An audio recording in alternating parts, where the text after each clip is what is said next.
Halo teman-teman, nama saya Rifki Maulana. Saya dari program studi manajemen informatika. Hari ini kita akan membahas salah satu kasus kebocoran data terbesar dalam sejarah yang terjadi pada tahun 2019 di Capital One. Kasus ini bukan hanya tentang pencurian data, tetapi juga tentang bagaimana kesalahan konfigurasi sederhana dapat menyebabkan kerugian yang sangat besar bagi perusahaan. Mari kita selami lebih dalam. Yang pertama, apa itu Capital One? Capital One adalah salah satu lembaga keuangan terkemuka di Amerika Serikat yang menyediakan berbagai layanan keuangan, termasuk kartu kredit dan pinjaman. Dengan lebih dari 100 juta pelanggan di Amerika Serikat dan Kanada, namun pada bulan Juli 2019, semua itu berubah ketika hacker berhasil menyusup ke sistem mereka dengan Server Side Request Forgery atau disingkat SSRV.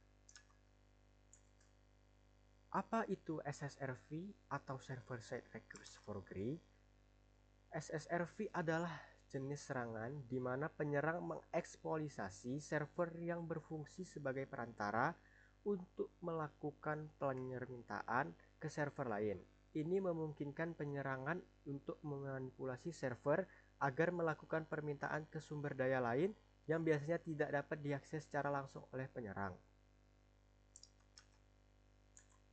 Lalu, bagaimana serangannya terjadi? Serangan ini dilakukan oleh seorang mantan karyawan Amazon Web Service bernama Peg Thompson. Dia menemukan celah dalam konfigurasi firewall pada server code yang digunakan oleh Capital One.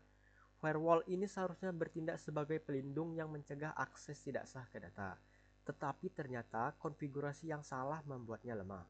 Dalam kasus Capital One, Peg Thompson menemukan celah dalam pengaturan firewall yang memungkinkan akses ke data di dalam server. Dia dapat mengirimkan permintaan ke server dari sumber daya lain dalam jaringan internal atau ke server lain yang berpotensi lebih sensitif. Cara serangannya dengan memanfaatkan kelemahan dalam pengaturan server, Peg dapat mengirim permintaan HTTP berbahaya yang ditunjukkan ke database Capital One. Permintaan ini berisi instruksi untuk mengakses data tertentu dari database yang seharusnya tidak dapat diakses secara langsung oleh Page One atau pengguna luar. Karena permintaan tersebut dikirim dari server yang diizinkan, kontrol keamanan di firewall tidak dapat mendeteksi atau memblokir permintaan tersebut.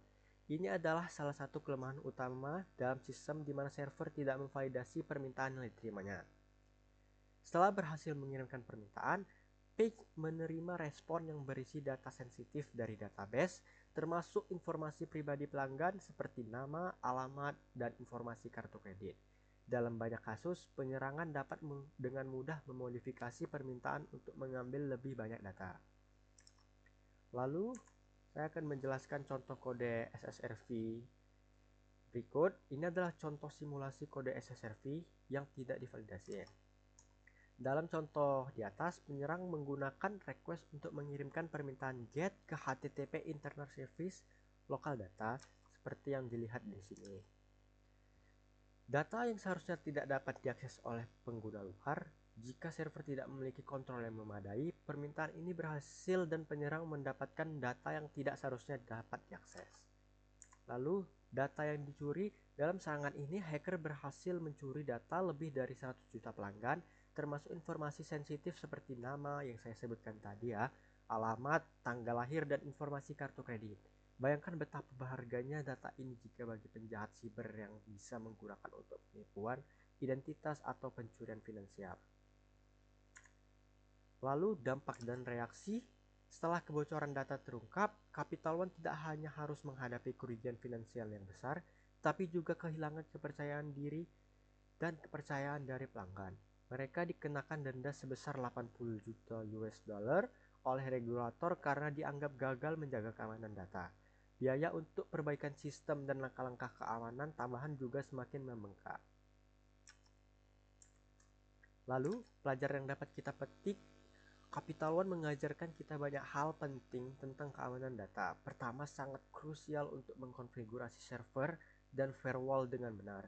Kesalahan sekecil apapun dalam pengaturan dapat menyebabkan kebocoran yang sangat-sangat besar. Selain itu, penting untuk melakukan audit keamanan secara berskala untuk memastikan tidak ada celah yang dapat dieksploitasi oleh hacker. Dalam dunia yang semakin digital ini, perlindungan data bukan hanya tanggung jawab satu orang, melainkan tanggung jawab kita semua. Kebocoran data di Capital One adalah pengingat bagi kita semua tentang pentingnya keamanan siber. Jika Anda menyukai video ini, jangan lupa untuk memberikan like untuk lebih banyak konten menarik seputar keamanan informasi. Terima kasih, saya Rifki Maulana, undur diri.